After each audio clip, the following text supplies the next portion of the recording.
They didn't scream at me. They didn't slam doors or throw accusations. They just erased me. Quietly. Like I'd been smudged out of a family photograph. I found out about my mother's birthday dinner by accident, through a text that wasn't meant for me. My younger brother, Caleb, sent it like it was nothing. Hey, just so you know, Saturday's dinner is kind of for close family only. Hope that's okay. Close family. 2 words that sat on my screen like a knife twisting. I typed a reply. Deleted it. Typed again. Deleted again. Finally, all I managed to send was, "Did you mean to leave me out?" He never answered. 2 hours later, my sister, Lila, did. Her message was short. Cold. "Let's not make this about you, Adrian." That was it, not about me.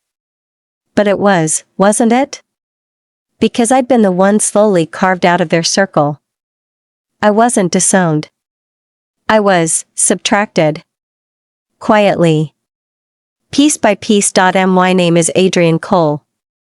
I'm 33 years old. I co-founded a company that designs intelligent routing systems, software that saves cities millions in fuel, time, wasted miles. In the world I built, I'm respected. Needed. In the world I left behind, I'm nothing but a ghost they occasionally mention when it makes a story sound bettered. I left Georgia when I was 21 with 2 suitcases, a cracked laptop, and no backup plan. My father didn't bother saying goodbye. My mother made me a sandwich, tuna on rye, and pressed it into my hand without a word.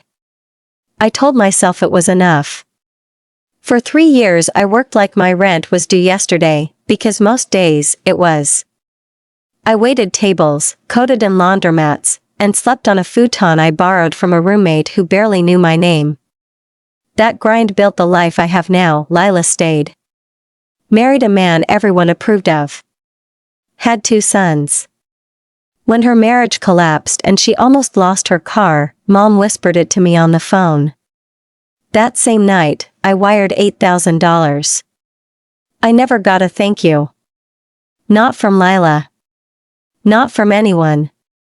Just a Facebook post a month later, starting fresh. God is good.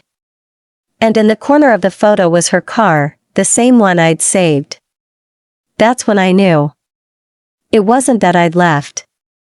It was that they'd decided to delete me years later. At my company, I walked into an orientation session.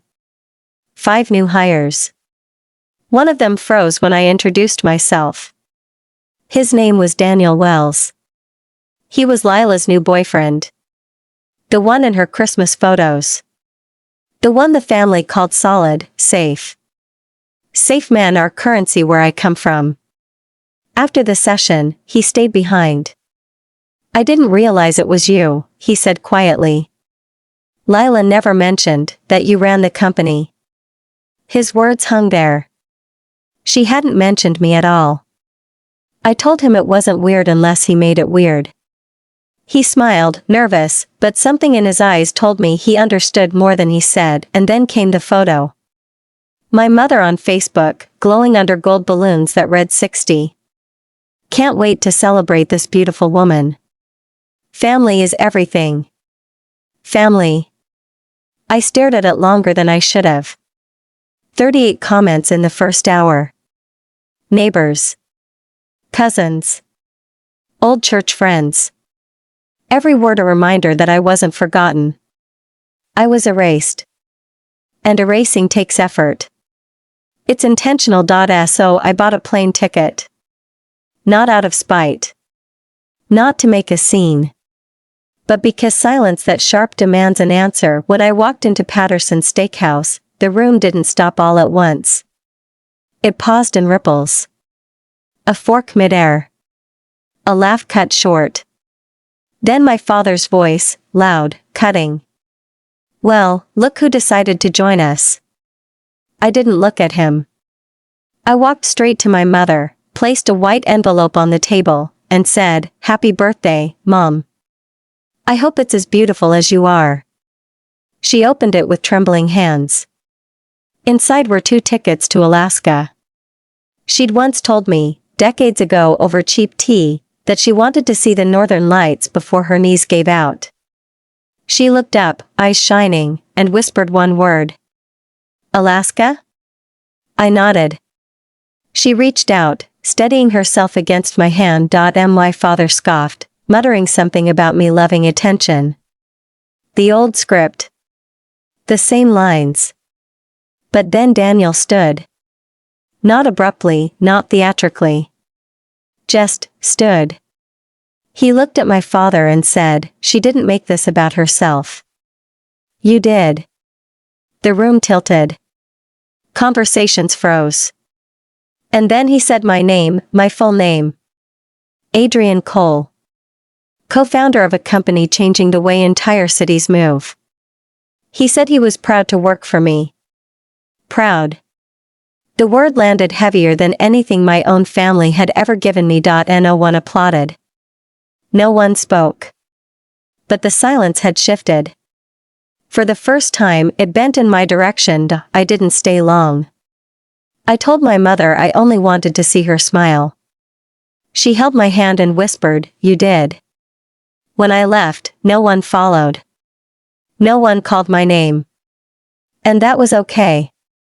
Because I wasn't leaving in silence this time. Later that night, there was a knock on my hotel door.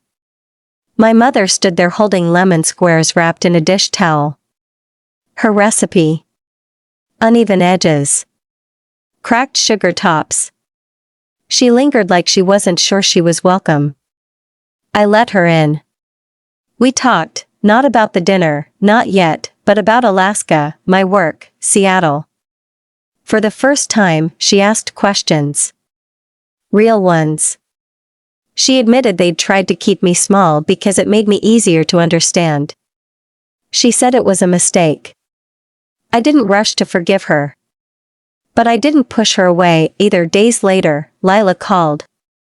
She said Daniel had told her everything. Not just what he said at the table, but how he described me afterward, how I carried myself, how I led.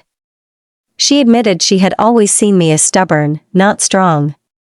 She confessed that my leaving had felt like abandonment, but maybe it had been survival. Her voice broke when she said she was proud of me. For the first time in years, I let myself believe her. Even my father, in his own clipped way, reached out. A single letter. No signature. No warmth. Just the words, "You always had that stubbornness." I thought it was rebellion. Turns out, it was vision. For a man like him, that was the closest he could get to an apology. Maybe it was enough. I didn't come back to be forgiven. I came back so no one could say I disappeared. Not again. I didn't need their welcome. I needed the truth to stay in the room after I left. So let me ask you, have you ever returned somewhere not to be accepted, but to prove you were never gone? If you have, drop just one word in the comments, here. I'll know what you mean.